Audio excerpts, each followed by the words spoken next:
Good morning class 11th। आज हम accounts का चैप्टर नंबर 6 पढ़ेंगे। उम्मीद है कि आपको इसके पहले का चैप्टर नंबर 5 अंडरस्टैंड हो गया होगा और आपने उसके सवाल करने की कोशिश की होगी। और अगर कोई किसी भी प्रकार की कोई प्रॉब्लम हो तो आप मेरे यूट्यूब चैनल पर मुझे कमेंट्स कर सकते हैं या मेरे व्हाट्सएप नंबर पर मुझे अपनी समस्याएं पहुंचा सकते हैं 9165169695 पर। अब मैं आपको अकाउंट्स का चैप्टर नंबर 6 पढ़ा रहा हूँ।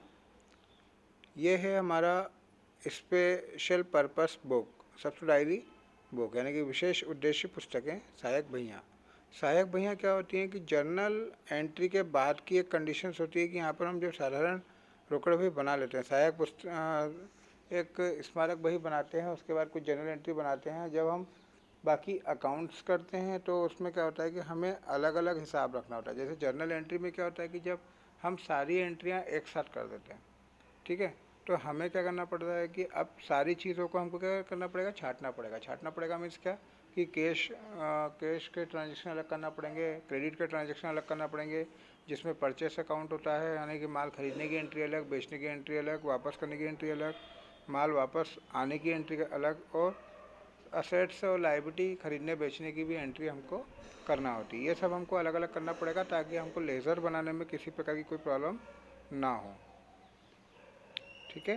तो अब हम समझते हैं सहायक बहियाँ क्या होती है। लेखांकन की आधुनिक विधि में नकल बही का उपविभाजन लेन देनों के आधार पर किया जाता है।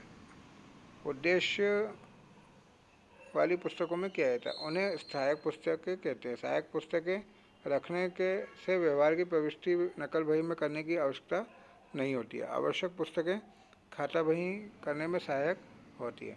मतलब आपको जब ये सब्सिडायरी बुक आप जब रखते हैं तो हमें जर्नल एंट्री करने की ज़रूरत नहीं होगी और हम इससे लेज़र को बड़ी आसानी से बना सकते हैं। आपके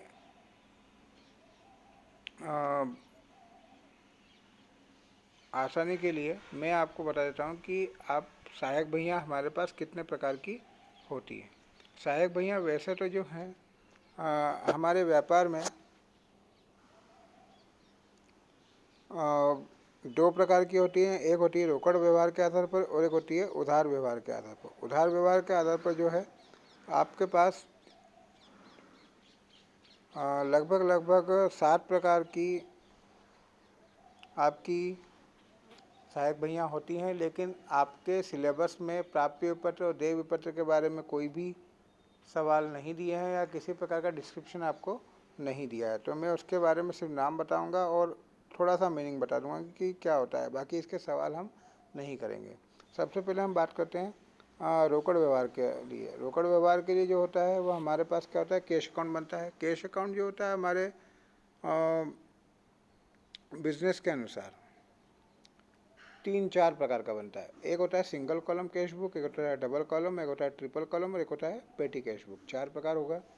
अब मैं इनका बताता हूँ कि 4 प्रकार क्या क्या होते हैं। अब सिंपल एक कैश बुक बन रहा है। सिंपल कैश बुक यानी कि जिस कंपनी का व्यवहार या तो सिर्फ कैश में होता हो या सिर्फ बैंक में होता है, यानी कि जो छोटे व्यापारी होंगे वो सारा ट्रांजेक्शन अपने काय में करेंगे, कैश अकाउंट में करेंगे, ठीक है। तो इसमें क्या होता है कि इसके डेबिट साइड में तो हम क्या करेंगे कि जितनी भी कैश हमें रिसीव्ड होगी, यानी कि जो भी हमें मिला पैसा, वो सबको हम डेबिट करते जाएंगे, और जो भी हमें पैसा गया हमारे पास यानी तो हम उसे क्या करते जाएंगे, क्रेडिट करते जाएंगे। ये हमारे कैश अकाउंट का फंडा रहेगा, चाहे वो डबल कॉलम हो, ट्रिपल कॉलम हो या पेटी कैश बुक हो। इसमें हमें यही करना है कि डेबिट साइड को हमको रिसीव करना है और क्रेडिट साइड को हमें पेमेंट करना है। और इसमें जो होता है अकाउंट जो बनता है वो टी शेप में बनेगा, यानी कि date particular LF amount debit, फिर date particular LF amount credit. तो ये टी शेप अकाउंट इसको बोलते हैं। सिंगल कॉलम कैश बुक में एक ही कॉलम रहता है सिर्फ कैश का। डबल कॉलम कैश बुक की बात हो रही है तो कंडीशन वही है कि जितना भी चीज़ आया सबको डेबिट करना है, जितना भी गया उसको क्रेडिट करना है। अब डबल कॉलम कैश बुक होता है वो 3 कंडीशन बनता है। फर्स्ट कंडीशन होती है cash in bank, second condition होती है cash in discount, third condition होती है बैंक एंड डिस्काउंट। तो कैश और बैंक का जो कंडीशंस होता है उसमें क्या होता है कि हमें कॉन्ट्रा एंट्री का एक समस्या आ जाएगा। कॉन्ट्रा एंट्री मतलब हिंदी में इसे बोलते हैं हम प्रति प्रविष्टि। प्रति प्रविष्टि का मतलब ये होता है कि ऐसी ट्रांजैक्शन, ऐसे ट्रांजैक्शन जिसका एक ही दिन पर बैंक और कैश दोनों पर सेम प्रभाव पड़ता हो, उसे हम क्या कहते हैं, प्रति प्रविष्टि या काउंटर एंट्री कहते हैं। जैसे कि एट एग्जाम्पल, आपके पास 5,000 रुपये है और आप उसे अपनी बैंक में जमा करना चाहते हो। ठीक है, अभी फ़िलहाल में आपकी जेब में 5,000 रुपये रखे हैं और आप उसको बैंक में जमा करना चाहते हो। तो उस कंडीशन में क्या होगा कि आपकी जेब से पैसा गया, लेकिन आपके बैंक में ही गया, आपके अकाउंट में ही गया है। तो वहाँ पर हमें काउंटर एंट्री करना पड़ेगी, क्योंकि एक बार तो हमारे पास से पैसा जा रहा है और एक बार पैसा हमारे पास आ रहा है। तो सेम कंडीशन में हम सबसे पहले उसको लिखेंगे टू कैश करके, और हमारा जो डेबिट साइड में जो बैंक का कॉलम है उसमें हम उसको एंट्री डालेंगे 5,000 रुपये, और जो एलएफ का कॉलम है वहाँ पे हम थोड़ा सा इंडिकेट कर देंगे कि सी यानी कि कॉन्ट्रा, और उसी सेम डेट पर हम बाय में लिखेंगे बाय बैंक करके, एलएफ के कॉलम में सी, और कैश के कॉलम में जाके हम लिखेंगे 5,000 रुपये, क्योंकि उस केस में क्या हुआ है कि हमारे पास से पैसा गया है, कैश कम हो गई है हमारी, लेकिन उसी कंडीशन में हमारा क्या हुआ है कि बैंक में पैसा आया है, हमारी बैंक बढ़ेगी। ठीक है, तो ये चीज़ रहती है। अब इंडिकेट करने के लिए हम इसको क्या करेंगे, काउंटर एंट्री के नाम से सी लिख देंगे, है ना।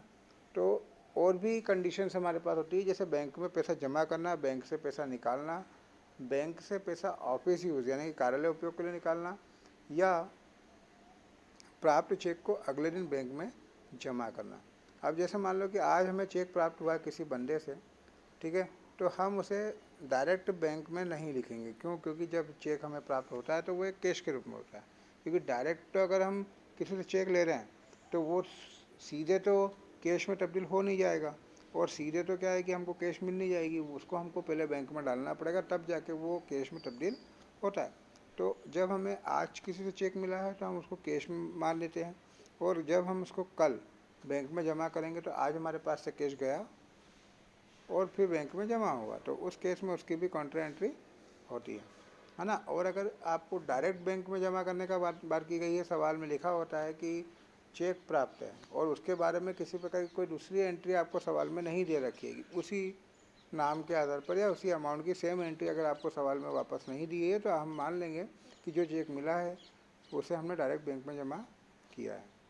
ठीक है, या बात कर सकते हैं हम जब बैंक से पैसा निकालते हैं, अगर आपके पास कारण नहीं दिया है तो भी काउंटर एंट्री आप कर सकते हैं। बैंक से पैसा निकालने की काउंटर एंट्री होगी, क्योंकि एक तरफ तो हमारे पास कैश बढ़ गई और एक तरफ हमारे पास क्या हो गया, बैंक में पैसा कम हो गया। लेकिन अगर कारण दे रखा है कि हमने इसको पर्सनल उपयोग के लिए निकाला, तो फिर हम इसकी काउंटर एंट्री नहीं करेंगे। अगर ऑफिस ही उसके लिए है तो काउंटर एंट्री इसकी होगी। इसी प्रकार से बैंक एंड डिस्काउंट का कॉलम होता है, तो यहाँ पर कोई दिक्कत नहीं है, सिंपल कॉलम कुछ जैसा ही बनेगा ये। अब यहाँ पर क्या होगा कि जो डिस्काउंट का अमाउंट है वो अलग से दिया रहेगा, तो डेबिट और क्रेडिट में डिस्काउंट के कॉलम अलग से बनेंगे और डिस्काउंट का अमाउंट अपने को वहाँ पर लिखना होता है। फिर जो बैंक कैश और बैंक का कॉलम रहेगा वो भी सेम रहेगा कि वहाँ पर कैश का अमाउंट और डिस्काउंट का अमाउंट अलग अलग दिया रहता है। इसी प्रकार से ट्रिपल कॉलम कैश बुक होती है, और ट्रिपल कॉलम कैश बुक में अब क्या होगा कि डिस्काउंट कैश बैंक डेबिट और क्रेडिट दोनों तरफ क्या होगा कि इसका कॉलम बढ़ जाएगा, डिस्काउंट कैश बैंक। अब यहाँ पर भी काउंटर एंट्री का प्रॉब्लम आता है, क्योंकि डिस्काउंट और कैश बैंक का कॉलम जहाँ साथ में आ जाएंगे वहाँ क्या होगा कि वहाँ पर काउंटर एंट्री आवश्यक होती है। एक होता है पेटी कैश बुक। अब हमारे बिजनेस में जो भी छोटे मोटे जो खर्चे रह जाते हैं, जैसे कि किसी को चाय पिलाई, हमने नाश्ता करवाया है, तो 5 रुपये 10 रुपये, स्टेशनरी खरीदी 5 रुपये 10 रुपये, प्रिंटिंग करा दो तीन रुपये, किसी को भाड़ा दिया है 15-20 रुपये, 50 रुपये, 60 रुपये, ऐसे करके छोटे मोटे खर्चे हमारे यहाँ पर होते रहते हैं। तो उसके लिए हम पेटी कैश बुक बनाते हैं। पेटी का मतलब ये होता है खुदरा, यानी कि छोटा, लघु, छोटे छोटे जो खर्चे होते हैं, छोटी छोटी जो इनकम होती है। ठीक है, तो वो सारी चीज़ें हमारे पास जो हैं वो हमारे पास पेटी कैश बुक के अंतर्गत आती हैं। अब कैश अकाउंट्स की में क्या करना पड़ेगा आपको कि आपको ये पता करना है कि हमारा सवाल सही है या गलत। तो मैं आपको बता देता हूँ कि अगर आपका डेबिट साइड का टोटल बड़ा आ जाता है, कैश अकाउंट का डेबिट साइड का टोटल अगर आपके पास बड़ा आता है तो सवाल आपका गलत ही होगा। हमेशा क्रेडिट साइड का टोटल यहाँ पर क्रेडिट साइड का टोटल अगर आपके पास बड़ा आता है तो आपका सवाल हमेशा गलत होगा, और अगर डेबिट साइड का टोटल छोटा आता है तो आपका सवाल गलत हो सकता है। हमेशा डेबिट साइड का टोटल बड़ा आना चाहिए और क्रेडिट छोटी आनी चाहिए। मतलब आपकी इनकम जो है वो एक्सपेंसेस से हमेशा ज़्यादा होनी चाहिए। अब एक होता है उधार या गैर रोकड़ व्यवहार के लिए, तो इसमें क्या होता है, एक होती है परचेस बुक। इसमें हम उधार माल खरीदने की एंट्री करेंगे, जो भी हमने उधार माल खरीदा है। अब माल से क्या मतलब होता है कि जो हमारा गुड्स होता है जिसका हम बिज़नेस करते हैं उसे हम माल कहते हैं, और उसे जब हम खरीदेंगे तो उसकी एंट्री हम यहाँ पर कर सकते हैं, उधार माल जो भी हम खरीदें। ठीक है। अब इसके कॉलम जो बाकी जो उधार या गैर रोकड़ व्यवहार जो होते हैं, यहाँ पर चाहे परचेस बुक हो चाहे सेल्स बुक हो, कॉलम सेम बनेगा, डेट, पर्टिकुलर, एलएफ, अमाउंट और नेट अमाउंट। ठीक है। सेल्स बुक में हम क्या करेंगे, जो भी उधार माल हमने बेचा है उसकी एंट्री करेंगे।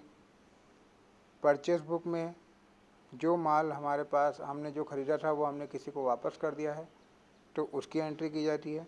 सेल्स बुक में जो माल हमने किसी को बेचा है वो वापस आ गया है उसकी एंट्री की जाती है। प्राप्य पत्र और देय विपत्र। प्राप्य पत्र क्या होता है कि जब हम किसी से उधार माल किसी को उधार माल बेचते हैं तो वो हमें कुछ स्टाम्प पेपर पर कुछ अमाउंट लिख कर देता है कि हम कितने महीने बाद पेमेंट करेंगे, तो वो प्राप्य पत्र होता है। देय विपत्र क्या होता है कि जब हम किसी को उधार माल खरीदते हैं तो वो अगर हम उसको लिख कर देते हैं कि हम कितने दिनों बाद पेमेंट करने वाले हैं, तो वो देय विपत्र कहलाता है। उसके बाद लास्ट में आता है जनरल प्रॉपर। तो जो भी असेट्स एंड लायबिलिटी होती है, जो हमने खरीदी बेची, इंश्योरेंस करवाया, जो भी खर्चे हुए हैं, वो सारे खर्चे जो होते हैं वो जनरल प्रॉपर में आते हैं। ये सेम जनरल एंट्री जैसा ही बनता है। Thank you. अब आप लोगों को इसके जो है एग्जाम्पल करके इन सारी चीज़ों को समझना है कि ये क्या होता है, किस तरीके से हम इसके सवाल कर सकते हैं। ये सहायक भैया हैं। आगे आप लोगों को इसके कैश बुक के बारे में और परचेस बुक के बारे में थोड़ा डिटेल में दिया हुआ है कि इसके इम्पोर्टेंस क्या हो सकते हैं, नीड्स क्या हो सकती हैं। तो ये सारी चीज़ें आप पढ़ें और समझें। अगर कोई प्रॉब्लम हो तो आप मुझे कमेंट्स करें।